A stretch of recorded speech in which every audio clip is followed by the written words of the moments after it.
అక్కడ ఏమైందిరా? ఆశా వాళ్ళ నాన్న దగ్గరికి వెళ్ళిన చెప్పుకో రే వేణు. ఈ ఆశా వాళ్ళ నాన్న రౌడీలతో మన బంగారాన్ని ఎలా కొట్టించాడు చూడరా.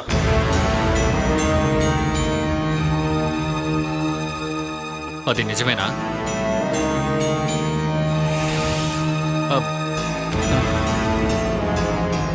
నోరు తెరిచి చెప్పరా వాళ్ళు నిన్ను కొట్టారని. చూడరా వేణు, తన కూడా ఇచ్చారట.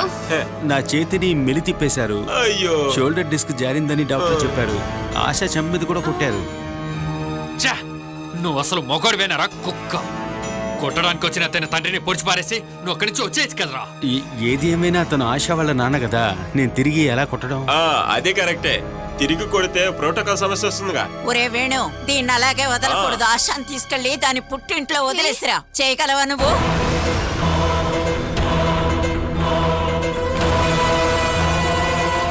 లేదంటే నలుగురిని తీసుకెళ్లి సుమేష్ కొట్టిన వాడిని చావపది రండ్రా. దానికి ఇంకెవరో పోతావు. తిన తండ్రిని నువ్వే కదా కొట్టలేవో. నా తమ్ముడి మీద చెయ్యెట్టాడు కదా, వాడిని నేను చూసుకుంటాను. నువ్వు వెంటనే అక్కడికి వెళ్ళకూడదురా. వాళ్ళు చాలా మంది గుండాలను పెట్టుంటారు. వాడి దగ్గర ఎంత మంది అయినా ఉంటాని, వాడిని నేను చూసుకుంటాను. అన్నయ్య తమ్ముళ్ళ మధ్య ఎంతైనా సమస్య ఉండొచ్చు, కానీ బయట వాడు ఎవడైనా మనల్ని కొట్టాడు అనుకో, వాడి చెయ్యి నరకాలి. నా మాట విను. ఇప్పుడు వెళ్ళి నువ్వు సమస్య తేవద్దు. మేము హాస్పిటల్ నుంచి వచ్చేటప్పుడు వకీల్ గారిని కూడా కలిసి వచ్చాం. ఇదొక మంచి ఛాన్స్ అని అడ్వకేట్ చెప్పారు. ఒకే అమ్మాయికి ఆస్తిలో భాగం లేదని చెప్పి ఇంట్లోంచి బయటికి గెంటేశారని చెప్పి కేసుని మూవ్ చేద్దామని వకీల్ చెప్పారు. కేసు వేద్దామని మేము డిసైడ్ అయ్యాము. మీ నాన్నకి ఎదురుగానా? నాన్న మీద కాదు, నాకు ఈయనే ముఖ్యం. చూసావా పెళ్ళామంటే తనే, పెళ్ళామంటే తనలా ఉండాలి. వేణన్నా, ఇప్పుడు మనం అక్కడ గొడవకు వెళ్ళామంటే కేసులో కూడా ఊడిపోతాం. అదే కరెక్టేరా వేణు. అక్కడి నుంచి కోట్లలో చేతికైతే రాని, అది తీసుకుని వాళ్ళ నాన్న ఇరక్కొడదాం. సుమేష్ చెప్పింది కరెక్టే. ముందు చేతికి డబ్బులు రానివ్వండి, ఆ తర్వాత మన తడాక చూపిద్దాం. నాకు దారుణంగా ఒళ్ళు నొప్పెడుతుంది. నేను వెళ్ళి కాసేపు నిద్రపోనా? నిద్రపో. లేచాక వేడి నీళ్ళతో స్నానం చెయ్యి, అదే ఒంటికి మంచిది. అలాగే అలాగే. వెళ్ళేళ్ళు. చూసుకొని ఎక్కరా, లేదంటే ఈ మెట్ల మీద చూడబడుతుంది. జాగ్రత్తగా తీసుకెళ్ళమ్మా రూమ్కి.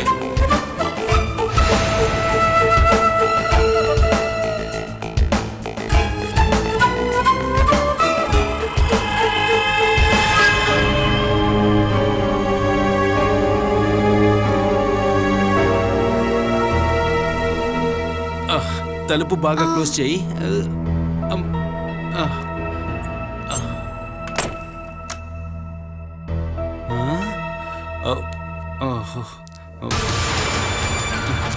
అరే, ఇప్పుడు ఎందుకు తీస్తున్నారు? చేతిని బ్యాగ్ లోపల పెట్టడం ఎంత కష్టంగా ఉందో తెలుసా నీకు? ఇంట్లో అన్ని మేనేజ్ చేయడానికి మనం ఇది చేయాలండి. నీకు తెలుసుగా, నాకు ఈ బాధ వేదన తట్టుకునే ఆ శక్తి అసలు లేదు. నిజంగానే మా నాన్నగారు మిమ్మల్ని బాగా కొట్టి ఉంటే. ఆశా, ఈ విధంగా దయచేసి మాట్లాడకు. మీరెందుకు భయపడుతున్నారండి? మా ఇంటికి మనం వెళ్తేనే కదండి తన్నులు తింటాం. అలా అంతా మీరు తనలు తినడానికి నేను వదులుతానా ఏంటి? నా నటన ఎలా ఉంది? టైమింగ్ బాగుంది, కానీ కళ్ళు తిప్పడం చాలా ఎక్కువగా ఉంది. మిగతా వాళ్ళందరినీ నమ్మించడానికి కొంచెం ఓవర్ యాక్షన్ కావాలి. అప్పుడే ఈజీగా మోసం చేయగలం. అది తెలుసు. మరి నా హెచ్చుతగ్గులేంటో నాకే కదా స్పష్టంగా తెలుస్తాయి. ఎలాగో మన యాక్టింగ్ బాగుంది, అందువల్లే వేణుబావ నమ్మేశారు. దీనికి సంబంధించి మీ ఇంటికి వెళ్లి గొడవ చేస్తాడోనని నాకు చాలా భయంగా ఉంది. వెళ్ళనివ్వండి. ఆ సమయంలో ఎలా తన్నులు తింటారో? తన్నులు తినేటప్పుడే కదండి నొప్పి తెలుస్తుంది. ఒకవేళ ఆయన మారటానికి అవకాశాలున్నాయి. ఆశా, కుక్కతో ఒక వంకర. ఎంత చేసినా అది స్ట్రైట్ కానే కాదు. మీకే కదండి ఆయన దగ్గర మాట్లాడటానికి భయం. నాన్నగారికి భయం అంటేనే ఏంటో తెలీదు. ఏంటి, రేపే వెళ్ళమని చెప్తావా? అయ్యో, అదేం వద్దు. కోపం ఎక్కువయ్యి మనల్ని కూడా రమ్మని చెప్పాడంటే మనం ఇరుకుంటాం. తర్వాత చెయ్యి మాత్రమే కాదు, ఈ మొత్తం బాడీని ఒక బ్యాగ్ లో పెట్టాలి. అది సరే. ఇంకా చూడండి, వెళ్ళేటప్పుడు మర్చిపోకుండా వేసుకోండి, లేకపోతే అయిపోతుంది. అదంతా నేను చూసుకుంటాను.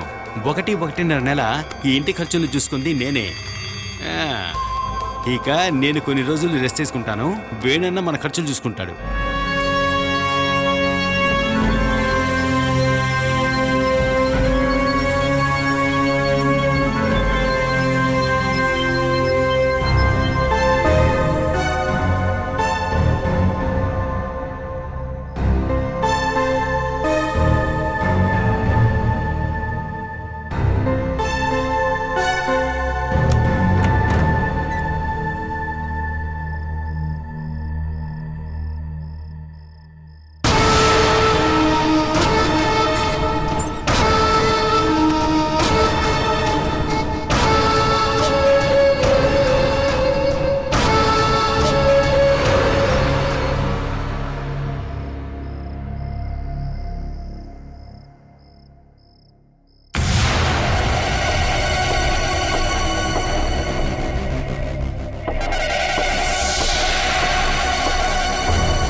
నువ్విప్పుడు ఎక్కడికి వెళ్ళాలి చెప్పు. నువ్వెక్కడికి వెళ్ళాలనుకుంటే అక్కడికి తీసుకెళ్లి చేరుస్తా. మీతో రావడానికి కాదు, మీ నుండి తప్పించుకోవడానికే వెళ్తున్నాను. అలా నువ్వు ఒంటరిగా ఎక్కడికి వెళ్ళకూడదు. ఇక నుంచి ఎక్కడికైనా సరే నేను తోడుగా వస్తా. ఎందుకు? ఈ బిడ్డని చంపడానికా? నేను ఇక్కడ నుండి వెళ్ళిపోవాలి. చమేలి, నిన్ను ఒంటరిగా వదలను. ఒంటరిగా కాదు, నా బిడ్డతోనే వెళ్తున్నాను. అందులో నాకు హక్కు ఉంది. లేదు, మీరు చంపిన నా బిడ్డకు బదులుగానే ఇది నాకు దొరికింది. ఈ బిడ్డ మీద పూర్తి హక్కు నాకే ఉంది. నువ్వు ఇదంతా ఆలోచించి మాట్లాడడం లేదని నాకు అర్థమైంది. వెళ్ళి కాసేపు రెస్ట్ తీసుకో. నేను వెళ్తాను. ఈ అర్ధరాత్రి పూట నువ్వు ఎక్కడికి వెళ్ళొద్దు. నేను వెళ్తాను. ఇక్కడుంటే మీరందరూ కలిసి నా బిడ్డని చంపేస్తారు. చమేలి, నువ్వెందుకని నన్ను ఎప్పుడు శత్రువులా చూస్తున్నావు? నువ్వు బాగుండాలనే నేను కోరుకుంటున్నాను. మీరు నేను బాగుండాలని అనుకోవడం లేదు. మీకు నేను అక్కర్లేదని తెలుసు. నా కడుపులో పెరిగే బిడ్డ అదే మీకు కావాలి. అది మాత్రం ఎదురు చూడకండి. అది మీకు దక్కదు. నువ్వేం చేస్తావు? నా మీద పగ తీర్చుకోవడానికి ఆ బిడ్డను చంపేస్తావా? అలాగైతే కానివ్వు. దాంతో అన్నీ అయిపోతాయి, మన బంధంతో సహా. ఇక తట్టుకోవడం నా వల్ల కానే కాదు. మీరు నన్ను ఇక్కడి నుంచి వెళ్ళనివ్వరు కదా. ముగింపు తీసుకొస్తాను. వీటన్నిటికీ అతి తొందరలో ముగింపు తీసుకొస్తాను.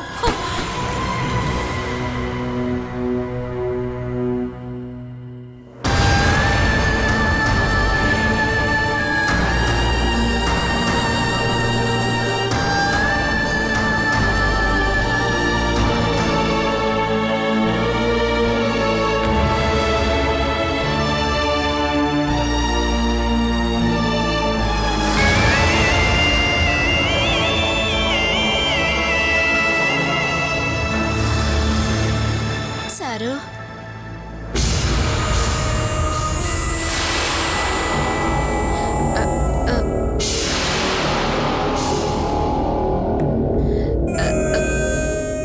చెమ్మెలి మేడం గారు రాత్రి వెళ్ళిపోతున్న విషయం నేను మీతో చెప్పినట్టు ఆవిడతో చెప్పకండి సార్. చెప్పను. తెలిసిందంటే ఆ క్షణమే నా తల పగల కొట్టేస్తారు. నా మూలంగా చమేలికి తెలీదు. దీన్ని ఏం చేయమంటారు సార్? చమేలికే తిరిగి ఇచ్చేసాయి.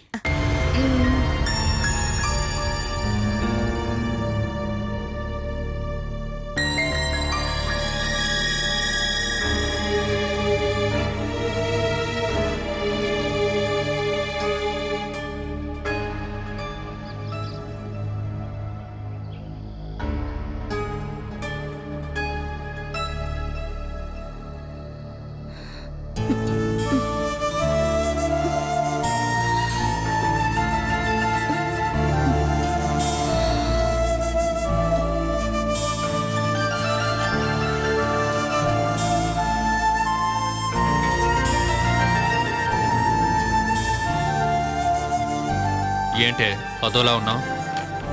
ఇంకెంతకాలం ప్రాణాలతో ఉంటానో తెలియడం లేదు.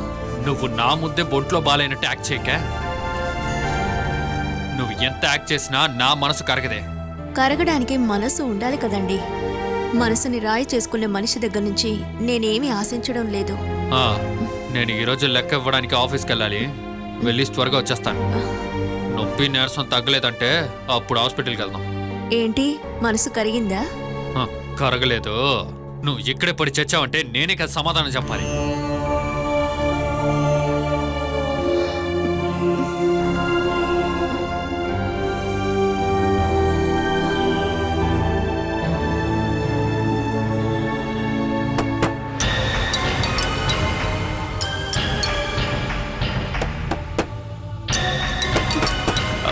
సుమేష్ బాబా, ఎవరే ఉంటారు? అదే అదే ఆగండి.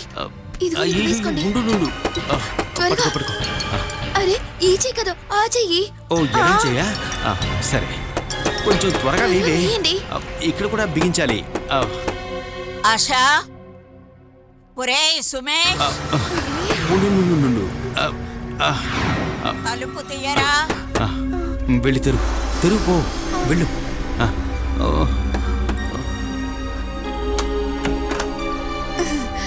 ఏంటదియా? సుమేష్ లేవలేదా? ఆ,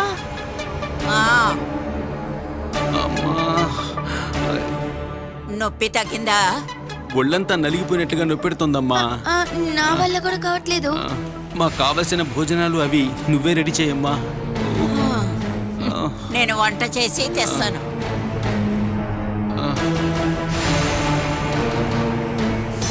అమ్మిప్పుడు ఏం చేయబోతోంది? ఏమో. నేను వెళ్ళొస్తాను. ఆ వేణు, ఆ. ఆశకు అసలు ఒంట్లో బాగోలేదు. వాళ్ళకి కావలసిన భోజనం నీ పెళ్ళాన్ని రెడీ చేయమను. బాలా బాలా ఇలారా.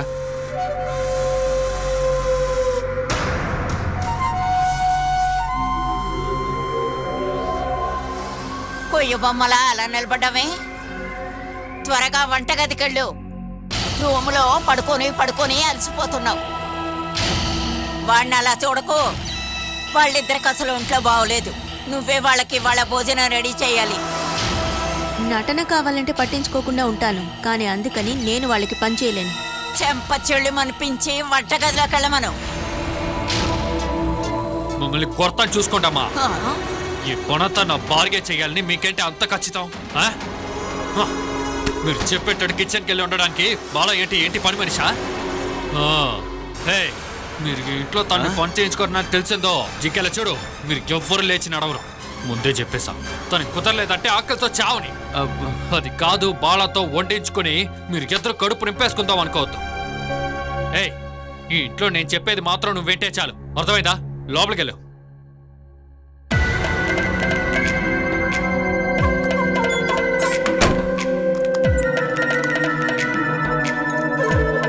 ఇక్కడ ఉన్న వాళ్ళు తిన్నారా తినలేదా అన్నది నా బాధ కాదు, కానీ బాలకి ప్రతి పూటకి సరిగ్గా భోజనం వెళ్ళాలి. ఆ. అర్థమైందా? ఎవరు వంట చేయాలి?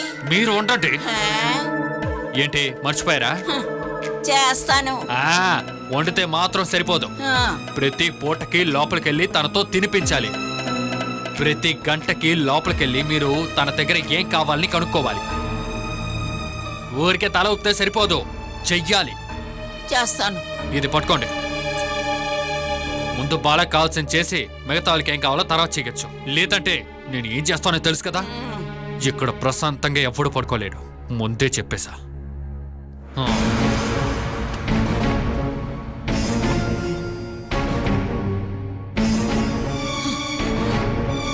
అవును, దానికి కావలసినవి చేయడానికి నేనేమైనా పని మనిషినా?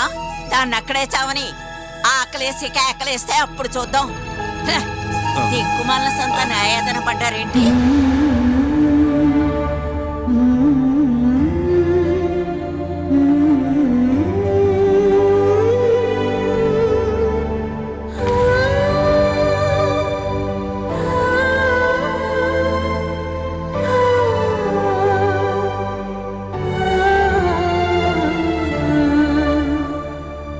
అమ్మా అమ్మా,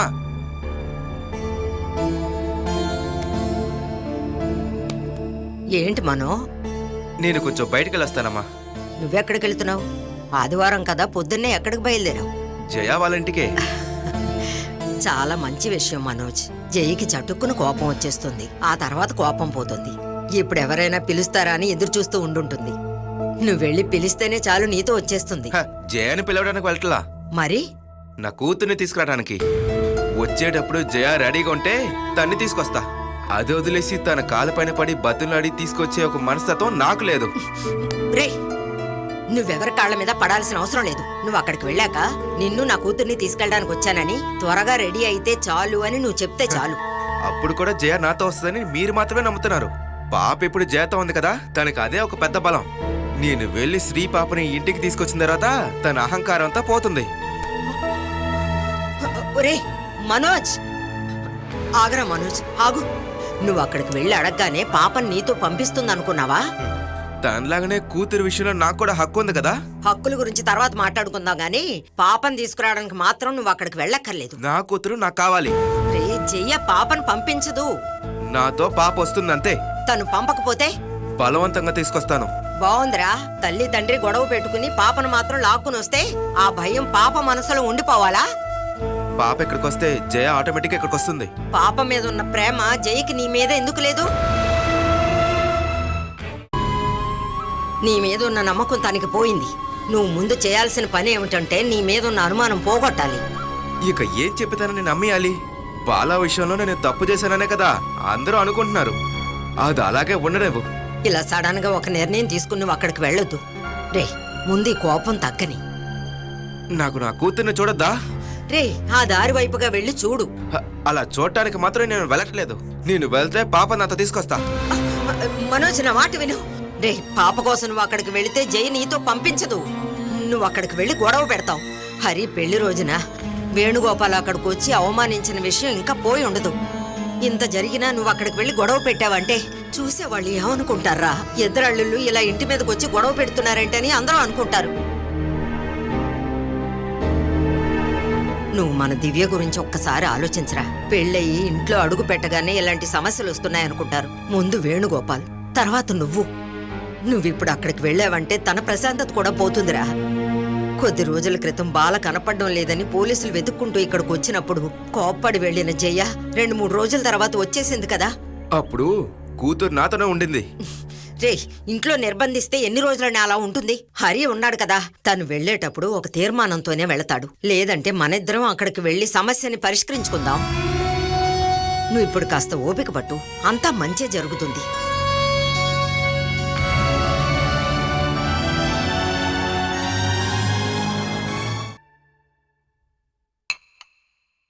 ఇక మీద ఈ విషయంలో ఏ దారి లేదు.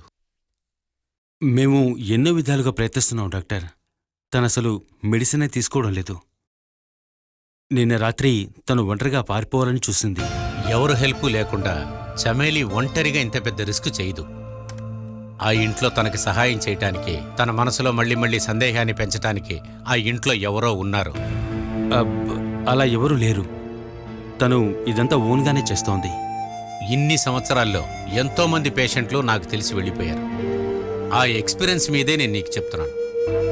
చమేలికి సపోర్ట్ చేయడానికి ఆ ఇంట్లో ఎవరో ఉన్నారు. ఒక సర్వెంట్ ఉంది లాలి. కానీ తను అలా చమేలికి సపోర్ట్ చేస్తుందని నేను అనుకోవట్లా. ఎందుకంటే శాలరీ ఇచ్చేది నేనేగా. సహాయం చేసేది డబ్బు ఎదురు చూసి కాదుగా, సింపతి వల్ల అయి ఉండొచ్చు. నేను ఆ పాయింట్లో కూడా ఆలోచిస్తున్నాను.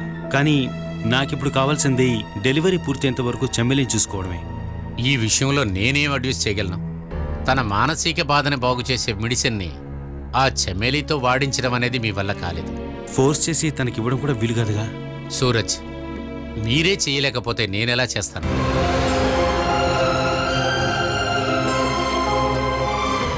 ఇదిగో తనకి కావాల్సిన భోజనం నీళ్ళంతా ఇచ్చారా?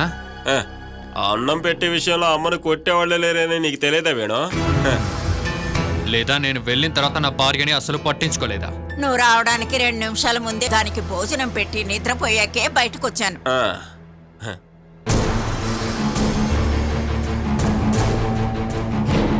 అమ్మా, తనకి ఎప్పుడు భోజనం పెట్టావమ్మా? భలేవాడివే, దానికి అన్ని చేయడానికి నేను పని మనిషినా? బాలా బాలా